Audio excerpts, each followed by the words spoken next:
do casamento é meu bem pra cá, meu bem pra lá, meu amor, minha vida, dedê. Aí acontece um momento em que não dá mais certa relação, não acontece para todo mundo, mas para alguns casais, e aí são os meus bens. Mas afinal, quais são os direitos dos ex-cônjuges em uma separação? Assunto para o quadro Eu Tenho Direito.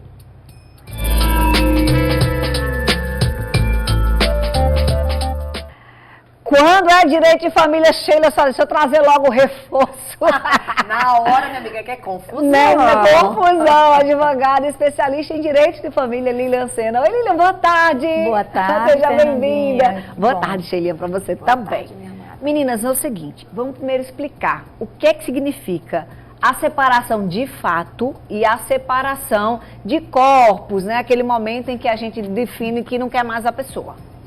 Olha bem, essa é fácil, que é fácil, dá uma bronca para você. A grande questão, Fernanda, isso é muito comum que as pessoas falarem, não, mas eu já estou separada de fato, né? Às vezes até mora na mesma casa. Sim, tem a de direito também, né? Tá, então assim, eu já estou aqui separada, assim, a gente já não vive mais, é um fato, tá? Mas por conta de vários problemas podemos até morar junto. Mas já estou separada, posso entrar em outro relacionamento e aí vai.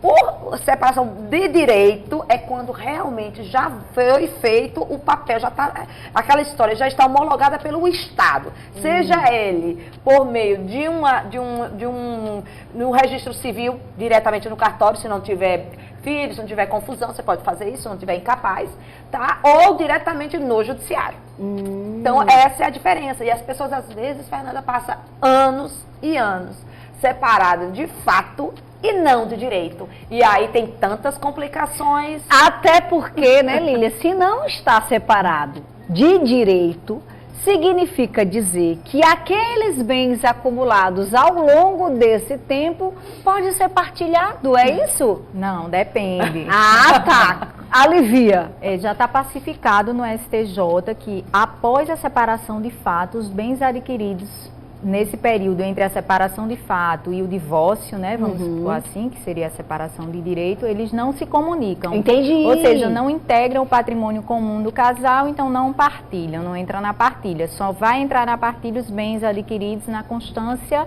realmente da união, relação, do casamento, se for o regime de comunhão parcial de bens, o adotado, né?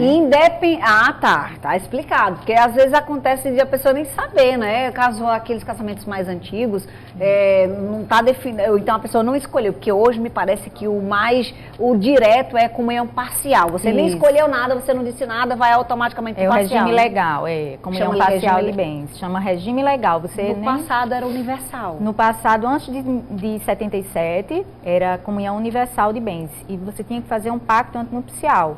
Assim como na separação total, você também tem que fazer o pacto antinupcial. Que hoje é assim também, né? Se você quisesse casar... Só não é comum, ninguém quer se preocupar com isso antes de casar. Isso é muito raro. Eu quis, né? O regime de separação total, ele é muito aplicado nos segundos, terceiros casamentos em diante, né? Depois que a pessoa casa, divorcia, tem filhos desse primeiro casamento, casa novamente, então às vezes ela quer proteger esse patrimônio dos filhos e acaba casando segunda, terceira vez com regime de separação total. Ô Lilian, você falou agora dessas coisas de proteger os filhos, vamos pensar na situação, Sheilinha. O primeiro casamento, a pessoa tem um filho, tá? O esposo tem um filho. E aí eles separam, durante essa história, construiu casas, apartamentos, enfim, tem alguns bens. Casa de novo, constrói, aí com parcial, com esse segundo casamento. Começa a construir, e aí tem mais 2 apartamentos, 3 apartamentos. O filho do primeiro relacionamento tem direito a esses bens desse segundo, construído com a ajuda, muitas vezes, da atual parceira? Tem sim, porque metade desses bens é dele, né? Metade é de um, metade é do outro. Que é aí comunhão que mora parcial. a confusão, né? Exatamente. Porque muitas vezes é mais um parceiro que se doa do que outro e ele não quer deixar para o filho do outro, aí vem realmente, como você falou, a confusão. E muito grande, porque às vezes, Fê, durante a separação, os pais muitas vezes fazem o quê? Não, então vamos botar aquela casa no nome do nosso filho, do Sim, menor. sim. É uma forma, né? Tá ali, às vezes acaba fazendo isso também para facilitar. Agora, a gente deixou uma coisa em aberto que é importante a gente mencionar, Fernanda, e a gente faz muito isso no programa. Passa aqui a mão no seu, né? sim. Que a gente fala muito isso no programa, da questão de legalizar a situação de fato, Sim. tornar ela de direito. Porque imagina, por exemplo, num caso que a gente comentou aqui, se houver um falecimento, ocorre um falecimento. Acontecendo um falecimento e a pessoa ainda estiver casada, Fernanda, a pessoa que tiver com um novo relacionamento, uma união estável ainda indefinida, sem papel, sem nada, junto ao INSS, quem acaba tendo direito à pensão, até um novo processo para organizar e tudo, é quem era esposa, que muitas vezes... Que estava no papel. Que Já já recebe pensão alimentícia, isso acontece muito, casamentos antigos, quando se desfazem, a primeira esposa fica recebendo pensão alimentícia e essa pessoa, esse homem, vamos dizer assim, casa novamente, ou junta, né, passa a ter uma união estável, não legaliza, não faz uma escritura pública de união estável, nem reconhece em juízo. O que é que acontece? Se ele virar óbito repentinamente, essa atual companheira acaba ficando descoberta até entrar com ação de reconhecimento de união estável. Porque para efeitos de pensão INSS. previdenciária, que vai valer quem era dependente economicamente dele. Quem era dependente era quem recebia pensão alimentícia, que no caso era a ex-esposa. Eu já tive um caso desse, pessoa divorciada há mais de 30 anos e vivia com outra pessoa, vivia mais de 10 anos com essa pessoa. Mas não tinha separado legal. Não tinha divorciado, mas não Sim. tinha registrado a nova união. Não tinha reconhecido judicialmente. E essa primeira esposa recebia judicialmente uma pensão, foi no acordo de divórcio. Então, essa pessoa veio a falecer, veio a óbito, e quem ficou recebendo a pensão por um bom tempo foi a ex-esposa, até a companheira brigar na justiça por anos, ter reconhecido o seu direito.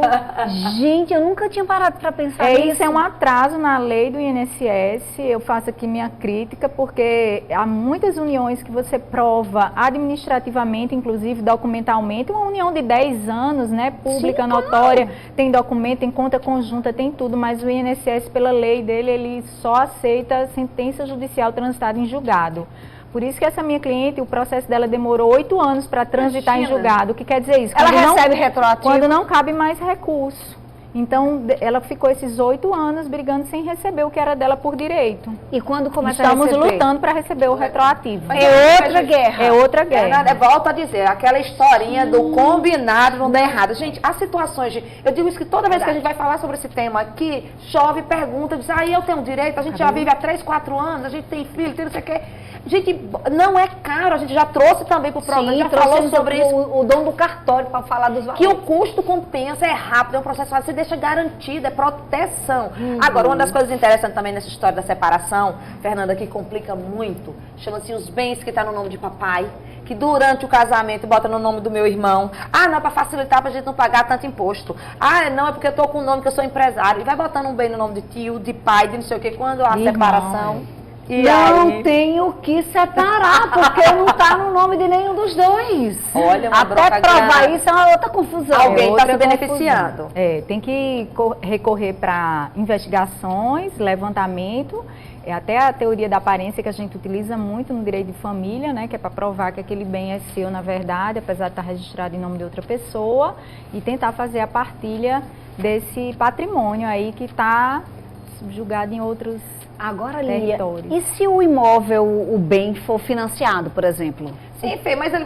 você disse quando já tá no nome, mas já é financiado. O que se divide, tanto no inventário como numa separação, num divórcio, tanto é o crédito, o que tiver de crédito e o que tiver de débito. Então, as dívidas também são divididas entre o casal. Mesmo que a pessoa... na separação, continue morando no bem, se ele for financiado. Aí tem. Olha, eu vou trazendo situações aqui. Mas a pessoa é separada, tem um filho. Sim. Aí a guarda tá com a mãe. Sim. Aí o apartamento era dos dois e o financiado. Aí ele teria que pagar metade?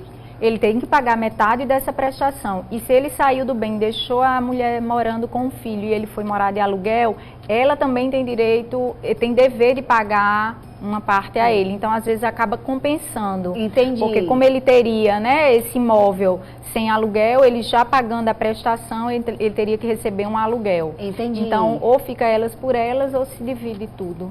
Normalmente o juiz não é incentivada para vender, ou então, é isso mesmo, você compra a parte aos poucos. Mas Sheilinha, porque às vezes leva um dá. tempo até isso resolver, né? Isso. Normalmente paga-se alguma coisa. É. É como se fosse um aluguel quando não tem filho. Quando tem filho, e o pai também teria que pagar um percentual, a pensão acaba ficando. Acaba por elas. compensando com pensão alimentícia e tal. E vale ressaltar que na maioria dos casos não é tão consensual, né? É sempre Na maioria por meio dos de casos não litígio, é, por uma confusão. dificuldade imensa de diálogo entre as partes, então isso dificulta muitas vezes. A gente está vivendo uma era muito de uma nova moeda, que é a moeda que a gente chama do arroba.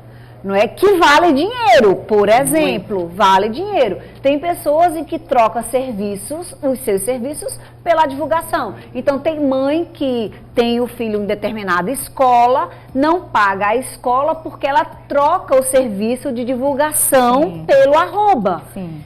Isso não contabiliza para que o pai, porque tem pai na justiça dizer, não, eu não vou pagar não, porque ela não paga a escola, mas ela deixa de receber. Paga, ela paga in natura, né? Sim, Com o trabalho paga dela. Agora, Fernanda, você falou uma coisa, e aí eu jogo a bomba pra Lília, porque eu vi, e a resposta não é fácil, porque não é comum, mas e quando é o casal que é um arroba? Sim. E eles se separam, vai ficar com quem a marca?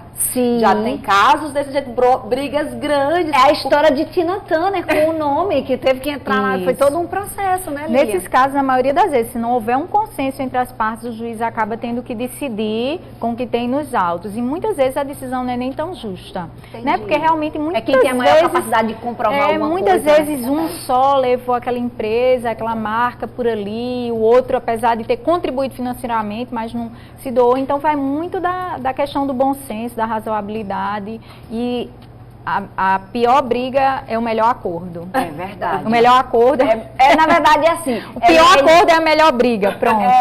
O pior acordo é a melhor briga, porque não Demora compensa, demais. não compensa um E tem outra litígio que diz assim também, judicial é melhor o pior acordo do que uma boa briga. do que uma boa briga. Também foi o que tem eu falo. isso, né? A Exatamente. resolução do problema, a coisa resolvida, a Isso. paz que você tem. Muitas vezes, Fernanda, quando a relação, o casamento, é a mulher que quer sair, porque ela já não aguenta. Fernanda, é tão difícil. Lília pode até dizer o contrário, que ela atua muito nessa área. Às vezes a mulher abre mão. É verdade. Porque ela quer uma paz. E na paz. Perde a razão, perde financeira, perde a razão não, perde Perde financeiro. para ter paz. Pra ter paz. Acha, Tudo. deixa o outro ter razão, justamente. Eu nesse falo muito isso para os meus clientes. Às vezes querem fazer realmente questão por mínimas coisas que você na experiência eu olho assim, eu falo, olha, deixa eu te dizer uma coisa, nada paga o preço da sua paz.